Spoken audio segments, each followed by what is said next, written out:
Hi students, कैसे हैं? स्वागत है आपका क्लास में, अभिनंदन है। हम लेकर के आए हैं अध्याय नंबर 12, प्राणों की बाजी।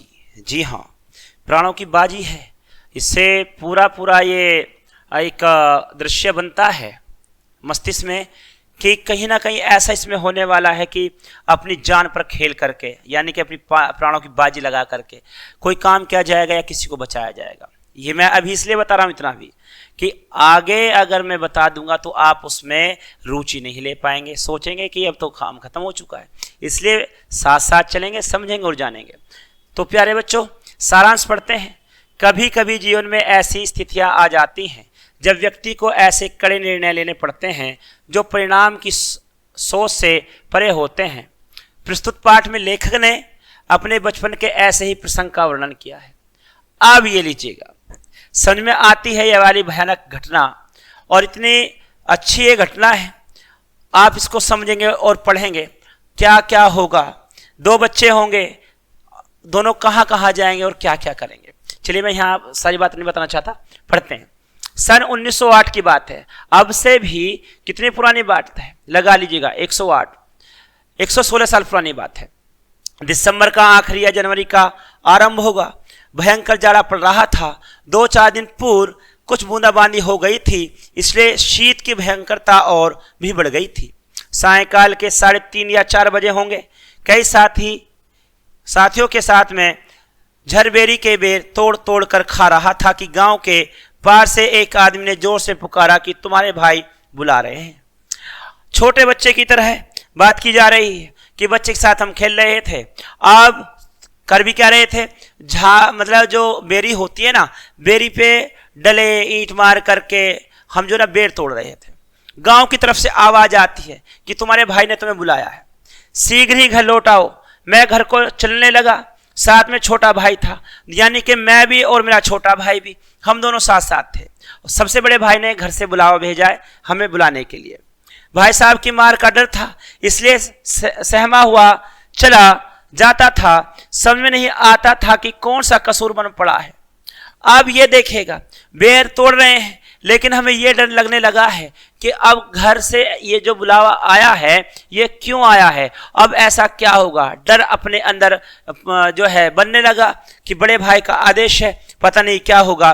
पढ़ने में कभी पिटता न था, पर पिटने वाले पीटने के लिए सैकड़ों बहाने निकाल लेते हैं। डरते डरते घर में घुसा। आशंका थी कि बेर खाने के अपराध में ही पेशी न हो। आंगन में भाई साहब को पत्र लिखते पाया। अब पिटने का भ्रम दूर हुआ। लो, अब तक तो ये डर था कि हम बेरी के बेर तोड़ने गए हुए थे, इसलिए भाई साहब आज हमारा जहाज बना देंगे। लेकिन जब घर जाकर के हमने देखा कि भाई साहब पत्र लिख रहे हैं। अब जब पत्र लिखते उन्हें देखा तो ये भ्रम दूर हो गया कि चलो पिटाई तो नहीं होगी, क्योंकि जब वो पत्र लिखते हैं तो उस पत्र को लेकर के हमें ही जाना पड़ता है। कहाँ जाना पड़ता है? डाक खाने लेकर के। अपने गांव में डाक खाना नहीं है, दूसरे गांव में जाना पड़ता है। तो यहां से डर खत्म हो गया कि भाई साहब हमें पत्र लेकर के भेजना चाहेंगे। हमें देखकर भाई साहब ने कहा, इन पत्रों को ले जाकर मक्खनपुर डाक खाने में डाल आओ। तेजी से जाना, जिससे शाम की डाक में ही चिट्ठियां निकल जाएं, ये बड़ी जरूरी है। जाड़े के दिन तो थे ही, तिस पर हवा के प्रकोप से कपकपी लग रही थी। हवा मज्जा तक को ठिठुरा रही थी, इसलिए हमने कानों को धोती से बांधा। लू और शीत से बचने के लिए कान बांधे जाते हैं। दुर्गा की रक्षा के लिए चारदीवारी की रक्षा की जाती है ताकि उसमें शत्रु का प्रवेश न हो सके। माँ ने भुजाने के लिए थोड़े से चने एक धोती बांध दिए। हम दोनों भाई अपना अपना डंडा लेकर घर से निकल पड़े। उस समय उस बबूल के डंडे से जितना मोह था उतना उस उम्र में राइफल से नहीं। प्रसन्न बदन हम दोनों मक्खनपुर की ओर तेजी से बढ़ने लगे। चिट्ठियों को मैंने टोपी में रख लिया क्योंकि कुर्ते में जेब न थी। लीजिएगा, बड़े उस्ताद बालक हैं, अपनी टोपी में ही किसको रख लिया है? चिट्ठी को रख लिया है। सेफ हैं, बिल्कुल सुरक्षित है और सेफ रख ली गई है। हम दोनों उछलते कूदते एक ही सांस में गांव से 4 फरलांग दूर उस कुएं के पास आ गए, जिसमें एक अति भयंकर काला विषधर पड़ा हुआ था। विषधर मतलब सांप पड़ा हुआ था। कुआं कच्चा था और 24 हाथ गहरा था। ठीक है, चौड़ा भी था और गहरा भी था। आप देखेगा, इसके साथ में होता क्या है, उसमें पानी न था, खोद कर छोड़ दिया गया था, उसमें ना जाने सांप कैसे गिर गया था। संभव है मेंढक का पीछा करते तेजी से उधर आ रहा हो और कुएं के पास आकर मेंढक के गिरने पर यह अपनी गति को न रोक सका हो। कारण कुछ भी हो, हमारा उसके कुएं में होने का ज्ञान केवल 2 महीने का था। बच्चे नटखट होते ही हैं, उनका नटखट होना आवश्यक है, क्योंकि नटखटपन एक शक्ति है जो प्रत्येक बालक में होनी चाहिए। मक्खनपुर पढ़ने जाने वाली हमारी टोली पूरी बानर टोली थी। एक दिन हम लोग स्कूल से लौट रहे थे कि हमको कुएं में उछंगने की सूझी। सबसे पहले उछंगने वाला मैं ही था।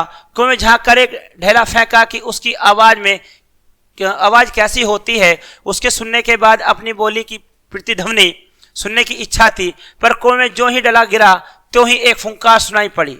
कुएं के किनारे पड़े हुए हम सब बालक पहले तो उस फुंकार से ऐसे चकित हो गए मानो किलोले करता हुआ मृग समूह अति समीप कुत्ते की भौंक से चकित हो जाता है। उसके उपरांत सभी ने उछंग उछंग कर एक एक ढेला फेंका और कुएं से आने वाली क्रोधपूर्ण फुंकार पर कहके लगाए। सांप की फुंकार हमारे लिए अमोद प्रमोद की सामग्री थी, यानी कि अमोद प्रमोद का मतलब है यह मजे लेने की सामग्री थी। हम उसे छेड़ते थे और हमें मजा आता था, और ऐसी सामग्री थी जिससे हम बहुत दिनों तक आनंद ले सकते थे। उस अवस्था में यह ख्याल थोड़ी ही था कि बेचारे सांप के भी जान होती है और ढेला लगने से उसे भी कष्ट होता है। हमें तो उसकी फुंकार से मतलब था, हमारा तमाशा था और उसने जान के लाले पड़े थे। गांव से मक्खनपुर जाते और मक्खनपुर से लौटते समय प्रातः प्रतिदिन ही कुएं में ढेले डाले जाते थे। मैं तो आगे आकर टोपी को एक हाथ में पकड़कर दूसरे से ढेला फेंकता था। यह रोजाना की आदत हो गई थी। सांप फुंकार करवा लेना मैं उस समय बड़ा काम समझता था। कुएं की कैद में इतने दिनों पड़े रहने से सांप भी कुछ अपने जीवन से अभ्यस्त हो गया था और ढेला लगने के बाद भी फुंकार नहीं मारता था। ढेला कुएं में गिरा कि नहीं, इसी के साथ आगे बढ़ेंगे। पहले से कर लें। कुएं पड़ा है, ठीक है, इसी के साथ में वह फन फैलाकर खड़ा हो जाता और ढेले की उपेक्षा क्या करता है ना, क्या करता है, ढेले को बार बार मारते हैं ऊपर की तरफ करता। तिनका सा ढेला लगते ही वह फुंकार से अपना प्रकट करता और कुएं में इधर उधर मुक्ति मिलना कठिन था। इसी के साथ में घूमा करता पर उस कारागार से इस कारागार में वह पड़ा रहता और अपनी उस मूर्खता पर जिस कारण वह कुएं में गिरा था पछताया करता।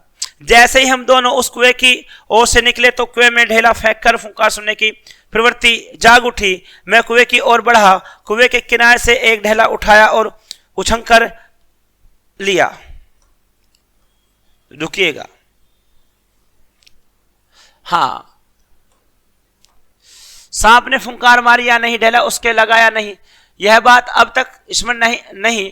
टोपी के साथ मैं ही तीनों चिट्ठियां चक्कर काटती हुई कुएं में गिर रही थी। अकस्मात जैसे घास चरते हुए हिरण की आत्मा गोली से हत होने पर निकल जाती है और वह तड़पता रह जाता है, उसी भांति वे चिट्ठियां टोपी से क्या निकल गई, मेरी तो जान निकल गई। इनके गिरते ही मैंने उनको पकड़ने के लिए झपट्टा भी मारा, ठीक वैसे जैसे घायल शेर शिकार को पेड़ पर चढ़ते देख उस पर हमला करता है। पर वे तो पहुंच से बाहर हो चुकी थी। उनको पकड़ने की घबराहट में मैं स्वयं झटके के कारण कुएं में गिर गया होता।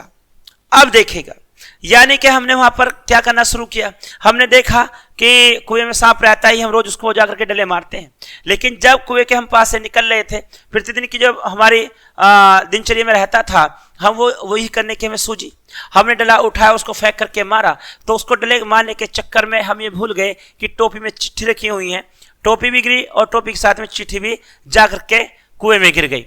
और गिरते ही ऐसे लगा जैसे मानिएगा जान निकल गई हो, और मैंने झपटा इतनी तेज से मारा जैसे शेर अपने शिकार पर मारता है। लेकिन तब तक वो मेरी हद से बाहर हो चुकी थी और मैं गिरते गिरते बचा। कुएं पर बैठे हम रो रहे थे, छोटा भाई ढाले मारकर और मैं चुपचाप आंखें डबडबा कर। जी चाहता था कि माँ आकर छाती से लगा ले और लाड प्यार करके कह दे कि कोई बात नहीं, चिट्ठियां फिर लिख ली जाएंगी। तबीयत करती थी कि कुएं में बहुत सी मिट्टी डाल दी जाए। अब ये देखेगा, सराज के सामने सब कुछ बेकार होता जा रहा था। अब ये डर था कि अब हो तो क्या जाए, तो क्या किया जाए।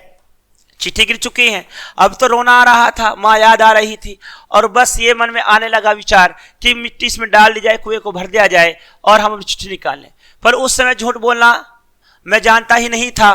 घर लौटकर सच बोलने से रुई की भांति धुनाई होती, मार के ख्याल से शरीर ही नहीं मन तक कांप जाता था। इसी सोच विचार में 15 मिनट होने को आए, देर हो रही थी और उधर दिन का बुढ़ापा बढ़ता जा रहा था। कहीं भाग जाने की तबीयत करती, पर निपटने का भय और जिम्मेदारी की दुधाई तलवार कलेजे पर फिर रही थी। दृढ़ संकल्प से दुविधा की बेड़ियां कट जाती हैं, मेरी दुविधा भी दूर हो गई। कुएं में घुसकर चिट्ठियों को निकालने का निश्चय किया। कितना भयंकर निर्णय था, पर जो मरने को तैयार हो उसे क्या। उस समय चिट्ठियां निकालने के लिए मैं विषधर से भिड़ने को तैयार हो गया। पासा फेंक दिया था। मौत का आलिंगन हो अथवा सांप से बचकर दूसरा जन्म, इसकी कोई चिंता न थी, पर विश्वास यह था कि डंडे से सांप को पहले मार दूंगा, तब फिर चिट्ठियां उठा लूंगा। बस इसी दृढ़ विश्वास के बूते पर मैंने कुएं में घुसने की ठानी। छोटा भाई रोता था और उसके रोने का तात्पर्य था कि मेरी मौत मुझे नीचे बुला रही है। यद्यपि वह शब्दों से न कहता था, वास्तव में मौत सजीव और नग्न रूप से कुएं में बैठी थी, पर उस नग्न मौत से मुठभेड़ के लिए मुझे भी नग्न होना पड़ा था। छोटा भाई नंगा हुआ, एक धोती मेरी, एक छोटे भाई की चने वाली 2 कोने से बंधी हुई धोती और कुछ रस्सी मिलाकर कुएं की गहराई के लिए काफी हुई। हम लोगों ने धोतियां एक दूसरे से बांधी और खूब खींच कर आजमा ली। गांठें कड़ी हैं या नहीं, अपनी ओर से कोई धोखे का काम न रहा। धोती के एक सिरे पर डंडा बांधा और कुएं में डाल दिया। दूसरे सिरे को डेंग, वह लकड़ी जिस पर चरसा टिकता है, के चारों ओर चक्कर लेकर और एक गांठ लगाकर छोटे भाई को दे दिया। छोटा भाई केवल 8 वर्ष का था, इसलिए धोती को डेंग से कस करके बांध दिया और तब उसे खूब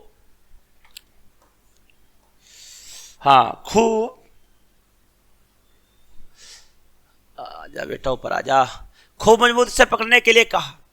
मैं कुएं में धोती के सारे घुसने लगा। अब देखे कितना गहरा दृश्य है। यहां से जो छोटे बच्चे हैं जिन्होंने गलती की, अब उस गलती पर इतना पानी डालना चाहते हैं कि कुएं में सांप है, 2 धोती आपस में बांध कर कुछ रस्सियां बांध ली हैं, नीचे सांप है, चींटी उसके आसपास पड़ी हुई है, एक अब उसमें अंदर जाने की तैयारी कर रहे हैं। अपनी मौत को इन्होंने यहाँ पर रख दिया है कि जो होगा देखा जाएगा। फिर भाई रोने लगा। मैंने उसे आश्वासन दिलाया कि मैं कुएं में नीचे पहुंचते ही सांप को मार दूंगा, और मेरा विश्वास भी ऐसा ही था। कारण यह था, उससे पहले मैंने अनेक सांप मारे थे, 2-1 को तो जूते कंकड़ पत्थर से मारा था। मैं यह बात उस समय भी जानता था कि सांप को अपनी दाईं ओर से होकर मारना चाहिए, और उसको मारने के लिए सबसे अच्छी लकड़ी अरहर की छड़ी है। यदि वह सांप के एक भी कहीं पूंछ को छोड़कर लग जाए तो वह वहीं का वहीं रह जाता है। उसकी हड्डियों की बनावट ऐसी होती है कि बैंत साँट के लगती ही उसकी हड्डी बेकार सी हो जाती है और वह वहीं बिलबिलाने लगता है। तब एक दूसरी चोट का अवसर मिलता है। भागते काले सांप को मैंने इसी प्रकार कई बार मारा था। 1-2 बार काटने से भी बच गया था, इसलिए कुएं में घुसते समय मुझे सांप का तनिक भी भय न था। उसको मारना मैं बाएं हाथ का खेल समझता था। ऐसा ना होता तो शायद मैं कुएं में घुसने का साहस न करता। इस समय भी मेरा कद मंझोला है, उस समय तो निरा बालक था। धोती के सहारे उतरते समय जोर भुजाओ पर ही अधिक था, क्योंकि पैरों की पकड़ में धोती आती न थी। जैसे जैसे नीचे उतरता जाता था, हृदय की धड़कन बढ़ती जाती थी कि कहीं सांप न मरा तो चिट्ठियां कैसे उठाऊंगा। कुएं के धरातल से जब 4-5 गज रहा हूंगा, तब ध्यान से नीचे की और देखा। अकल चकरा गई। सांप फन फैलाए धरातल से एक हाथ ऊपर उठा हुआ लहरा रहा था। पूंछ और पूंछ के समीप ही पूंछ और पूंछ के समीप ही क्या हो रहा है। बड़ी रोचक कहानी बन गई है। का भाग पृथ्वी पर था। अग्रभाग ऊपर उठा हुआ मेरी प्रतीक्षा कर रहा था। नीचे जो डंडा बंधा था वह मेरे उतरने की गति से इधर उधर हिल रहा था। उसी के कारण शायद मुझे उतरते देख सांप घातक चोट के आसन में बैठा था। सपेरा जैसे बीन बजाकर कार्य सांप को खिलाता है और सांप क्रोधित हो फन फैलाकर खड़ा होता है तथा फुंकार मारकर चोट करता है। ठीक उसी प्रकार सांप तैयार था। उसका प्रतिद्वंदी मैं उसे कुछ हाथ ऊपर धोती पकड़े लटक रहा था। धोती डेंग से बंधी होने के कारण मुझे कुएं के बीचों बीच उतरना था। उसके माने थे सांप से 1.5-2 फीट गज नहीं की दूरी पर पैर रखना और उतनी दूरी पर सांप पैर रखते ही चोट करता। स्मरण रहे कच्चे कुएं का व्यास बहुत कम होता है। ऐसी दशा में मैं कुएं सांप से अधिक 4 फुट की दूरी पर रह सकता था। वह भी उसी दशा में जब सांप मुझसे दूर रहने का प्रयत्न करता। पर उतरना तो था कुएं के बीच में, क्योंकि मेरा साधन बीचों बीच लटका रहा था। ऊपर से लटकर तो सांप नहीं मारा जा सकता था। उतरना तो था ही, थकावट से ऊपर चढ़ भी नहीं सकता था। धीरे धीरे उतरने लगा। 1-1 इंच जो मैं नीचे उतरता जाता था त्यों तो मेरी एकाग्रचित्ता बढ़ती जाती थी। मुझे एक सूझी। दोनों हाथों से धोती पकड़े हुए मैंने अपने पैर कुएं की बगल में लगा दिए। दीवार से पैर लगाते हुए कुछ मिट्टी नीचे गिरी और सांप ने फूंक मार के उस पर मुंह मारा। मेरे पैर भी दीवार से हट गए और मेरी टांग कमर से समकोण बनाती हुई लटकती रही। पर इससे सांप से दूरी और कुएं की परिधि पर उतरने का ढंग मालूम हो गया। तनिक झूलकर मैंने अपने पैर कुएं की बगल में सटाए और कुछ धक्के के साथ अपने प्रतिद्वंदी के सम्मुख कुएं की दूसरी ओर 1.5 गज की दूरी पर कुएं के धरातल पर खड़ा हो गया। आंखें चार हुई। शायद एक ने दूसरे को पहचाना। सांप के फन की ओर मेरी आंखें लगी हुई थी कि वह अब किस ओर आक्रमण करता है। सांप ने मोहिनी सी डाल दी थी। शायद वह मेरे आक्रमण की प्रतीक्षा में था। डंडा चलाने स्थान ही न था। लाठी में डंडा चलाने के लिए काफी स्थान की आवश्यकता होती है जिसमें वह घुमाए जा सके। सांप को डंडे से दबाया जा सकता था, पर ऐसा करना मानो तोप के मोहर पर खड़ा होना था। तो यहां देखेगा जाकर के अब मैं कुएं के अंदर खड़ा हो गया। सामने सांप है, वो भी तैयार खड़ा है। वो सोच रहा है कि ये कब मुझ पर हमला करे। दोनों तरफ से ये बात सोचने में आ रही है। इसी के साथ आगे बढ़ते हैं।